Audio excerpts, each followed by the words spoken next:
Name's Margaret, 69, and still sharp as a tack. Spent my years running a tight ship at a hotel, worked my way up to manager, before I called it quits. My husband, George, he's the entrepreneurial sort, had his own venture that kept us more than comfortable. But don't get it twisted, we weren't ones for splashing cash left and right. I've always been about value, picking things for their durability, not their dazzle. George, he always had my back on this. Margaret, you've got a head on your shoulders that's worth two, he'd say with a nod. Keep pinching those pennies. And pinch we did, amassing a nice little cushion for ourselves. Our son, Alex, was the light of our lives. Gave him the best start we could, focusing on his education. Post-college, he dived into the family business, learning the ropes from George. When he hit 30, he came to us with a sparkle in his eye, said he'd found the one, a girl named Emily. We were all for it, eager to meet the lady who'd captured our boy's heart. Now, George, he's got an eye for character, and he wasn't sold on Emily from the jump. As we were setting up the house for their big introduction dinner, he muttered to me, "Margaret, there's something about that girl. Keep your eyes peeled." "George, let's give her a fair shake," I countered, adjusting the tablecloth. "Alex seems over the moon." "Just saying, keep a lookout," he grumbled, but he left it at that. The night they were to come over, I cooked up a storm. Wanted everything to be perfect for Emily's first impression of us. When they arrived, Alex was beaming, and Emily, well, she was a sight, polished and poised, but with a warmth in her smile. Dinner was laid out, and we all settled in, the air buzzing with a mix of anticipation and the scent of my roasted chicken. "So, Emily, Alex tells us you're into graphic design?" I ventured, hoping to break the ice. "Yeah, I love it. It's my passion, really," Emily replied, her eyes lighting up. "But tonight, I'm more interested in this amazing dinner. Margaret, you've outdone yourself." George chuckled, his usual stern demeanor softening a bit. "Don't let the food distract you too much. We want to know all about you, what makes you tick." Emily laughed, a genuine, easy sound. "Well, I'm an open book. Ask away." The evening rolled on, with stories shared and laughter bouncing off the walls. George, ever the skeptic, threw in his tough questions, but Emily held her own, her replies both thoughtful and candid. That night, I felt a warm glow in my heart. Sure, George and I were cautious by nature, but seeing our son so happy, so in love, it was worth opening our doors, and our hearts, to whatever came next. Life had a way of moving on, even when you tried to stand still. After Emily joined the family, I did my best to stick to my guns about not meddling. Adults will manage their own lives, I'd always said. But sometimes, what you want to believe and what's staring you in the face don't quite line up.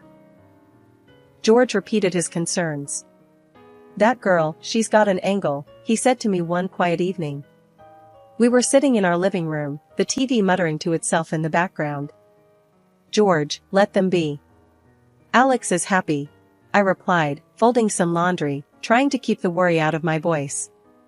"Happiness is one thing, being blind is another. Just watch," he grumbled, his eyes fixed on some late-night show that neither of us were watching. George's words hung in the air like smoke. I wanted to wave them away, but they lingered, stubborn and thick. It wasn't long before I started seeing little things. Emily had quit her job not long after the wedding, saying she wanted to focus on the house. Fair enough, I thought. But the house didn't seem to need that much focusing. Every time I visited, things were, well, just as they should be, but Emily was off and out. One afternoon, I dropped by unannounced. Emily was there, surprisingly, sipping on some fancy-looking smoothie. "Oh, it's just something new I'm trying," she said, noticing my glance. "You know, gotta stay healthy." I nodded, though I couldn't help but think of the price tag on her health kick. "Is Alex home?" I asked. "Nope, busy with the business." "You know how it is," she replied, her tone light, almost too light. "Yeah, I do," I said, memories of George's long hours flooding back. "He's working hard, then?" "Always," she said with a smile that didn't quite reach her eyes. But he says it's worth it. We're planning a little getaway. A break for both of us. That's nice, I managed, though alarm bells were ringing in my head. A getaway sounded expensive, especially with the business just transferred to Alex's hands. George's skepticism about Emily came back to me that evening. She's living it up while our boy's grinding away, he said when I told him about the visit. Maybe she just wants to make the most of their time together, I suggested, though doubt was creeping into my own heart. Or maybe she's making the most of Alex's wallet, George countered. I didn't want to admit it, but George's words were finding fertile ground in my worries.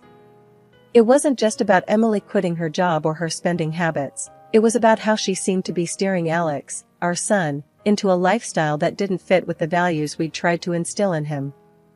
Let's just keep an eye on things, for now, I said to George later. But we'll do it quietly. Alex is a grown man, and he needs to make his own decisions. George nodded, but there was a resolve in his gaze. We'll watch. And when the time comes, we'll be there for him. Life kept rolling, and despite my best efforts to keep a lid on my worries, things got a lot more complicated. George and I had our suspicions about Emily, but we never expected the curveball life was about to throw our way. It was out of nowhere. George, my rock, started feeling off. Nothing specific, just tired more than usual and a bit under the weather. We thought it was just a bug or the tail end of a cold. But when he didn't get any better, I nagged him until he went to see the doctor. That visit turned our world upside down. Blood cancer, they said. It felt like a cruel joke, a misdiagnosis surely. But it wasn't. The disease was aggressive, unforgiving. The speed at which everything happened next was dizzying. Treatments, consultations, hospital visits, it was a whirlwind of medical jargon and false hopes. George fought hard, bless him, but the cancer was merciless. 6 months from diagnosis to the end. Just like that, he was gone. The night George passed, the house felt empty, colder somehow. I sat in our living room, surrounded by memories, feeling lost. George's warnings about Emily, his concerns for Alex, echoed in my mind. He'd been trying to protect us, even when facing his own mortality. We'll watch. And when the time comes, we'll be there for him, he had said. And now, it was all on me. The grief was a heavy companion in those days. But amidst it, there was a resolve forming inside me.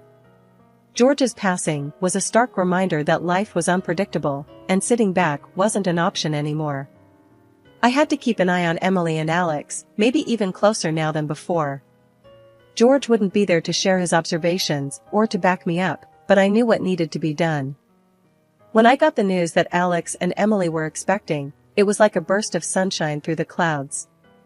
I was over the moon, thinking about the little one on the way. I figured it was the perfect chance to bridge any gaps between me and Emily. She seemed keen on the idea too, so I started dropping by their place more often, lending a hand wherever I could. I was all in, buying bits and bobs for the baby, nothing fancy, just good, solid stuff that I thought would come in handy. One afternoon, I showed up at their doorstep, arms laden with goodies. Emily's reaction, though, was far from what I expected. She sifted through the bags with a look that could sour milk. What's this? None of these are brand names, she said, her voice dripping with disdain. I was taken aback, not gonna lie. Honey, when it comes to babies, it's the quality that counts, not some fancy label. I tried to explain, keeping my voice even. Emily tossed a stuffed animal back into the bag like it was trash. Alex's got the money. And with his dad gone, well, it's ours now. We can afford the best for my daughter. Her words stung. Those savings are the result of years of careful spending. I shot back, feeling my temper rise. She just smirked, throwing the gifts aside. I deserve the best. So does my baby. I tried to chalk it up to hormones, telling myself things would get better once the baby arrived. But deep down, I knew we were worlds apart in our thinking. Visits to their house became more frequent as the due date approached. I wanted to be there for Emily, despite our differences. But every conversation seemed to circle back to her wanting the most expensive things for the baby, things that screamed more about status than sense. One day, I couldn't hold back. "Emily, love, you know all these fancy things won't make a bit of difference to your baby, right? She needs love, warmth, and care, not designer labels." Emily huffed, rolling her eyes. "You just don't get it. This is how I want to raise my daughter." "Alex agrees with me, don't you, babe?" Alex, caught in the middle, looked like a deer in headlights.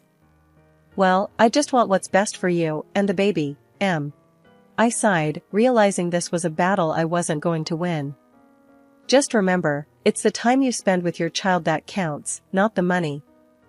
Emily's response was a dismissive wave as she turned her attention back to her phone, scrolling through pages of high-end baby gear. Leaving their house that day, I felt a mix of anger and sadness. It wasn't just about the money or the things. It was about values, about understanding what really mattered in life. I hoped, for Alex's sake and the baby's, that Emily would come to see that. But as I drove home, I couldn't shake off the feeling that we were heading for trouble. After the little one came into the world, I thought things might settle down. But boy, was I wrong. Emily's taste for the high life only got worse, turning my son's house into what looked more like a high-end store than a home. Cribs, strollers, toys, you name it, if it had a designer label, it was probably somewhere in their living room. I kept telling myself it was all for my granddaughter, that she deserved the world and more. I spent as much time as I could with my granddaughter, taking her out for walks, just soaking up all the joy she brought into my life. I never asked for a dime from Emily for helping out. Truth be told, I would have paid them for the privilege of spending time with that little angel. One day, I came back from a walk a bit earlier than usual. My granddaughter needed a change, and I figured I'd pop in without making a fuss. Emily gave me a key for emergencies and to drop off food now and then, so I let myself in quietly, not wanting to startle anyone. As I tiptoed through the hallway, I heard voices coming from the living room. Emily was chatting with a friend, and what I heard next stopped me dead in my tracks. They were talking about money, my money, and Emily's plans to take a hefty chunk of it, divorce my son, and leave him high and dry. My heart sank as she went on about how little she cared for Alex and their daughter, how she was eyeing a way out and into the arms of another man. Panic and disbelief gripped me as I scrambled to get my phone out and hit record. I needed proof, something to show Alex, to protect him and my granddaughter from this scheming. But just as I got close enough to catch every treacherous word, my granddaughter stirred in my arms and started to cry. I quickly stashed my phone away and stepped into the living room, feigning ignorance. "Oh, I didn't mean to interrupt," I said, keeping my voice steady despite the storm raging inside me. "Just came in to change this little one." Emily glanced up, her face a mask of surprise that quickly shifted back to that cold, calculating look I'd come to know all too well. "No problem, we were just finishing up anyway," she said, her voice dripping with faux sweetness. As I changed my granddaughter, my mind raced. How could I have been so blind? How could I protect my son and this innocent child from the fallout of Emily's selfish plans? The revelation hit me like a ton of bricks. I knew I had to act, and fast. But first, I needed to gather my thoughts, to plan my next steps carefully. My son's future, my granddaughter's well-being, they all hinged on what I did next. As I left their house that day, a resolve hardened within me. I wouldn't let Emily destroy my family. I had the truth on my side now, and I'd do whatever it took to expose her deceit and keep my loved ones safe. The walk home was a blur, my mind a whirlwind of fear, anger, and determination. This was war, and I was ready to fight. For my son, for my granddaughter, for the memory of a husband who had always taught me to stand up for what's right. The morning after I overheard Emily's shocking conversation, I was all set to call Alex and spill everything. But, as fate would have it, he beat me to the punch, ringing me up first thing. What he said next floored me. "Mom, I think it's best if you don't come over anymore." Alex's voice was strained, awkward. I nearly dropped the phone. "What are you talking about, Alex? Why? He hesitated. Emily, she's saying things got messy at the house after your visits. And some stuff's missing. Expensive stuff. I felt like I'd been slapped. Are you serious? She's pinning this on me? My voice cracked, a mix of hurt and disbelief churning inside. Mom, It's complicated. Emily's upset, and I gotta support my wife, you know? Support his wife? Against his own mother? Alex, you know me. I'd never take anything from you guys. We need to talk, face to face. He sighed, the sound heavy over the line. I can't, Mom. Work slammed. Just, give it some time, okay? I hung up, the phone slipping through my trembling hands. This was Emily's doing, clear as day. She was isolating me, turning my own son against me. But why? Was it just to cover her tracks, to keep me from spilling about her plans? I was in a daze, the accusations ringing in my ears. Me, accused of making a mess, of stealing? It was ludicrous, hurtful. And the worst part was Alex believing it, even for a second. In a world turned upside down, I found myself knocking on the door of my old lawyer, Mr. Thompson. The office smelled of leather and wisdom, a comfort in these turbulent times. Mrs. Davis, what brings you in today? Mr. Thompson asked, peering over his glasses as I took a seat across from him. I spilled everything, the whole sordid tale. He listened, nodding, his face a mask of concern. After I finished, he leaned back, steepling his fingers. Your husband was a wise man, Mrs. Davis.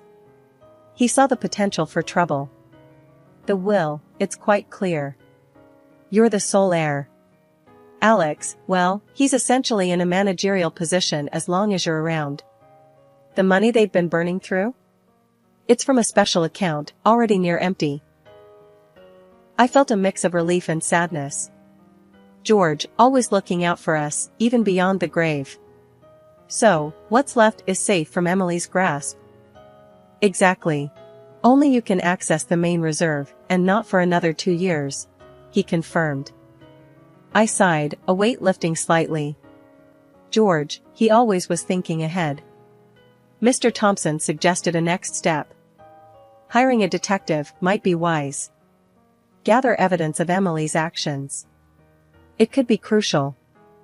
I shook my head, the thought of snooping around like that didn't sit right with me. No, I can't do that. It feels wrong. There has to be another way. Understood. But keep it in mind. Sometimes, we need hard evidence to open the eyes of those we love, he advised, his tone gentle yet firm. Leaving the office, I felt armed with new information, but burdened with how to use it. George had protected us in ways I hadn't even imagined, and now it was up to me to navigate these choppy waters without sinking our family ship. With a heavy heart, but a determined spirit, I hatched a plan that would either save my family or fracture it beyond repair.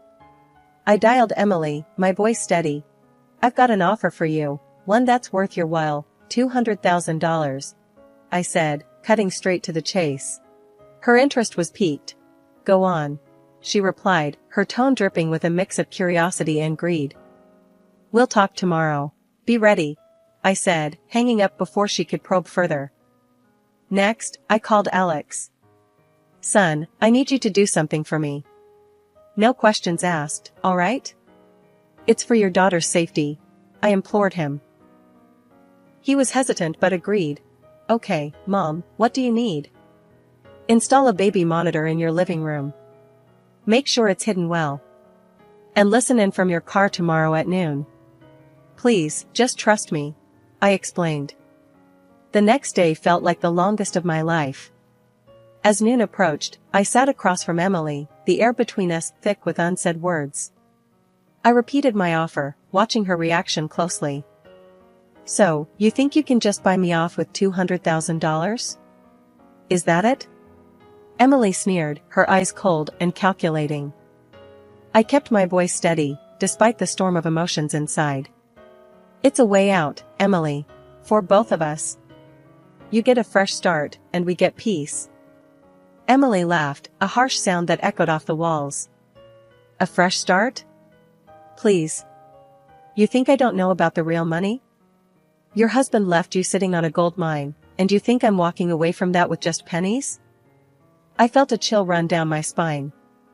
This was worse than I thought. Emily, you're talking about destroying a family here. My son, your husband. Alex? She cut me off, her tone dripping with disdain. He's just a stepping stone. I've got plans, big plans. And they don't include playing happy families in this dead-end life. I swallowed hard, trying to maintain composure. And what about Lily, your daughter? Does she fit into these plans of yours? Emily waved a hand dismissively. Lily will be fine. Once I'm done with Alex and have what I want, I'll have nannies for that. Besides, once I'm living the high life with someone who actually has ambition, she'll thank me. The audacity of her words left me speechless. This was no longer just about money, it was about a complete disregard for the family she had married into. And you, dear mother-in-law, Emily continued, leaning forward, a sinister gleam in her eyes. I've got special plans for you. Ever heard of those lovely little nursing homes? You'll have plenty of time to think about your mistakes there, away from my new life and all this money. Anger and disbelief warred within me.